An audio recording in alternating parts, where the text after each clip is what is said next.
Hey everybody, this is Dima Mixon, SM2 reporter for Southern Miss Student Media. I'm here joined by Jackson Howell and Austin Lindsay, and we're here live in New Orleans, Louisiana at the Sheraton Hotel downtown for Sun Belt Media Day, Day 1, where we saw a lineup of 7 schools in the East Division of the Sun Belt. Those included Appalachian State, Old Dominion, Georgia Southern, James Madison, Coastal Carolina, Marshall, and Georgia State. And also we heard from Commissioner Keith Gill. So just to start out, what's your overall reaction of Day 1 of Sun Belt Media Day?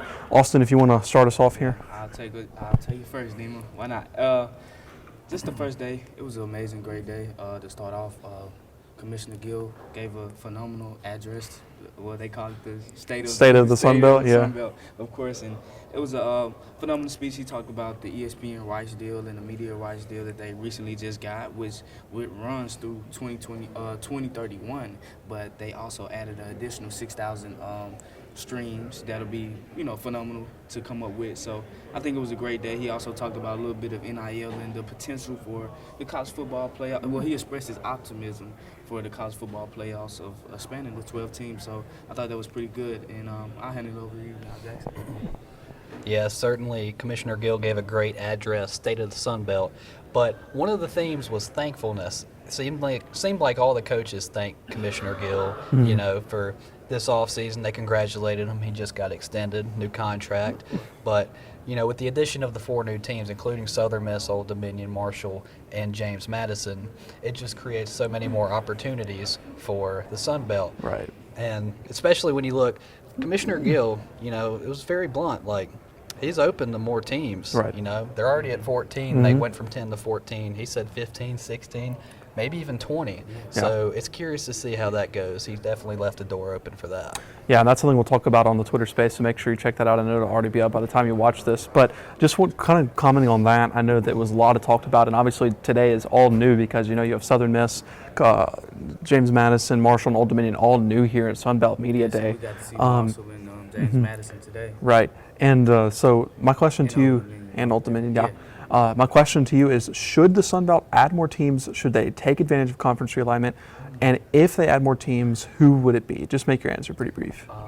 Just pretty brief. I think Commissioner Gill just stated it simply. If they fit our mold, if they fit our geographical footprint, if they fit what we are looking for in schools that have a great fan base and just that mold of just being able to continue to build and continue to be a brand, which they already were in tradition, I think that you'll find more teams that'll be able to do it. And yes, I agree that it wouldn't be a bad move, but it has to be a strategic move, of course. Right. That's good. In short, I say not yet, as it's too soon after this current realignment. But 2 teams that make sense that you want to take a look at. Tulane, obviously, they're stationed in New Orleans, which is where the Sun Belt's stationed. And then you got East Carolina in the East. That would balance out 8 teams on the East, 8 teams on the West. That'd be something to look at. Another team, though, Memphis, they're kind of right there in no man's land in the Central. You could certainly look at them for realignment as well. Well, can I add something to that before? Yeah. Just before you get to your point, Dima, of course, I think those teams, would they look at a potential Sun Belt move as a step down? I mean, especially like a high-performing, on a high level of a program that Memphis has been. East Carolina, not too sure. They've been a program that has excelled in, baseball, of course. Football has continued to be on the rise. And with those teams, look at it as a step down. Tulane, obviously, it would make more sense for them. They could build more regional rivalries. They're in the AAC, of course, too. So what would those teams, think of coming to the Sun Belt Conference? Could they build that regional rivalry, or would they look at it as a step down? That's just the most intriguing part of it. So. And if I could add to that, I would say that it could be a situation like Conference USA, where in the American Conference you've got UCF, Houston, you've got Cincinnati, all go into the Big 12. So what's the American Conference going to look like after that? Maybe it would be a step up after those teams exit. That's a great point. And I think it's a great point. And those 3 teams, I think like a year or 2 ago, it would seem like a step down. But just like Jackson said, you think about like the best teams in the American Athletic Conference, like going on to the Power 5 conference. Would it be like, is the Sun Belt going to replace the American Athletic? I think that's what Commissioner Gill is hoping, So, yeah. But one thing that I thought that was interesting today was the Appalachian State team. They got up and they, preseason poll by the coaches had them number 1 in the East. And I think there was one thing they said. They said they didn't expect that to happen. They didn't want to say they expected it, but they weren't shocked by it. So my question is, and just another brief answer, because like I said, we're going to talk more in depth on the Twitter space. You should check that out. But just in short, can Southern Miss get to that same mindset? And if so, how soon? You can go first, Jackson. I'll let you take it.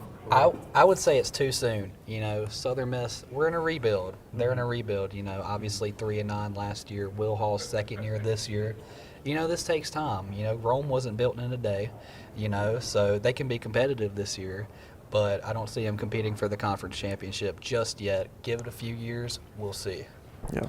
And I would definitely have to agree. Give it a few years.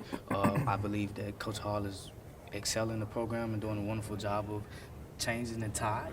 But I think, you know, like you said, Rome wasn't built in a day, and you have to progress. You just don't get to the top, you know, overnight. And I think that with some of these other great teams, they've been there. Coastal, Appalachian, Louisiana, they've been there. They know how to win right now. And so the Miss has to do that and find that out. And right now, just based off, you know, the previous year, of course, it's not there yet. Yeah. It takes time. And for them to develop that mindset of winning right now and that, you know, productive, you know, program, it's going to take some time. And I don't think it's just right now, of course. Yeah. Yeah, exactly right. And I think that, you know, the ways they can do it is build on recruiting like they've been doing this past season. And how soon, I'm not sure. That's something we'll definitely know by the end of this year how well they can compete. But that's it for today for us on day one of the Sunbelt Media Conference, football media days. Tomorrow we get Southern Miss, so a lot of coverage coming tomorrow as well. We're going to hop on a Twitter space. You can go back on my Twitter at Dima Mixon and watch it and listen to it again, because it'll probably be already through by the time it will be already through by the time you watch this. But thank you so much for watching. For Dima Mixon, for Jackson Howell, for Austin Lindsay, this is Dima Mixon signing off.